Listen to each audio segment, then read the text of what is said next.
religion, race, caste, sex or place of birth. Anupriya Patel. But there had been.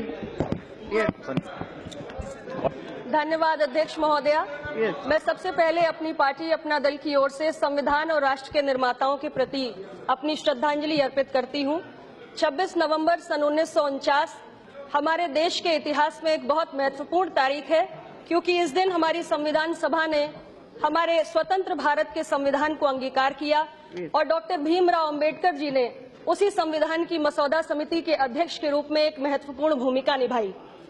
Doctor Ambedkar ने संविधान की आत्मा माने जाने वाले प्रियम्बल में सॉवरेन डेमोक्रेटिक रिपब्लिक के रूप में राष्ट्र के स्वरूप की घोषणा की और बाद में 42वें संशोधन के माध्यम से सोशलिस्ट और सेक्युलर शब्द भी जोड़े गए। लिबर्टी, इक्वालिटी, फ्रेटर्निटी के मूल्यों के साथ भारत के संघीय ढांचे को स्वीकार किया गया और इन तमाम बातों के बीच में बाबा साहेब अंबेडकर ने राजनीतिक लोकतंत्र के साथ साथ इस देश के अंदर सामाजिक और आर्थिक लोकतंत्र कायम करने का एक बहुत बड़ा सपना देश के समक्ष रखा। आज 2 दिनों से इस सदन के अंदर चर्चा चल रही है और मैंने बहुत सारे माननीय सदस्यों के विचारों को सुना, बहुत सारे सवालों को इस सदन के अंदर उठते हुए सुना। बाबा साहेब अंबेडकर बंगाल से जीत कर आए या बॉम्बे प्रोविंस से जीतकर, बाबा साहेब अंबेडकर को चुनाव किसने हराया, कितनी बार हराया, मसौदा समिति का अध्यक्ष बनाने का श्रेय किस पार्टी को जाना चाहिए, सेक्युलर कौन ज्यादा है और कौन कम है, और यहाँ तक कि हिंदी भाषियों की तुलना कौओं से भी कर दी गई। लेकिन इन तमाम सवालों के बीच में एक सवाल जो बहुत महत्वपूर्ण है वो डॉक्टर बाबा साहेब भीमराव अंबेडकर के सपनों से जुड़ा है, सामाजिक न्याय की विचारधारा से जुड़ा है, आरक्षण की उस व्यवस्था से जुड़ा है जिसके बारे में अभी एक माननीय सदस्य शिवसेना के अरविंद सावंत जी कह रहे थे कि हम आज जहां जाओ तो आरक्षण की ही लोग मांग करते हैं। धनगर लोगों के बीच में जाओ तो कहते हैं हमें आरक्षण चाहिए, आरक्षण की उन्हें धनगर की स्पेलिंग नहीं आती। मैं यही तो कहना चाहती हूं अध्यक्ष महोदया कि हमारे देश में इतनी विविधताएं हैं कि कोई विद्वान की तरह बात कर सकता है और कोई निरक्षर है। आरक्षण की मूल भावना को समझने की जरूरत है। ये कोई भीख की व्यवस्था नहीं है, ये संरक्षण की व्यवस्था है जो इसलिए बनाई गई है क्योंकि इस देश के अंदर जाति के नाम पे शोषण हुआ है और इसलिए ऐसे लोगों को अवसरों से जिन्हें वंचित रखा गया है उन्हें विशेष अवसर देने की जरूरत है। और यही बात बीजू जनता दल के वरिष्ठ सदस्य माननीय भर्तृहरि मेहताब जी ने भी कही और हमारी सरकार भी वही करने की कोशिश कर रही है।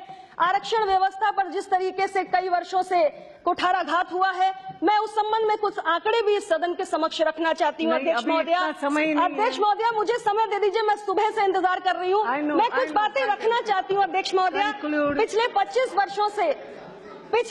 वर्षों से पिछड़ी जातियों को मंडल कमीशन के माध्यम से 27% आरक्षण की व्यवस्था है, लेकिन आज भी इस देश के अंदर ऐसे राज्य हैं, छत्तीसगढ़ और मध्य प्रदेश जैसे राज्य, जहां पर केवल 14% आरक्षण लागू है। झारखंड में केवल 22% आरक्षण लागू है। पश्चिम बंगाल में केवल 7% आरक्षण लागू है। अध्यक्ष महोदया, आज देश की क्लास 1 की नौकरियों में दलितों की भागीदारी केवल 12% पहुंच पाई है और पिछड़ी जातियों की भागीदारी केवल 5% पहुंच पाई है। यहाँ तक कि निचली अदालत से लेकर सर्वोच्च अदालत तक आज पिछड़ी जातियों की और दलित जातियों की भागीदारी नहीं सुनिश्चित हो पाई है। अध्यक्ष महोदया, देश के उच्च शिक्षण संस्थानों में एसोसिएट प्रोफेसर से लेकर वाइस चांसलर तक दलितों और पिछड़ी जातियों की भागीदारी आज केवल 2% पहुंच पाई है।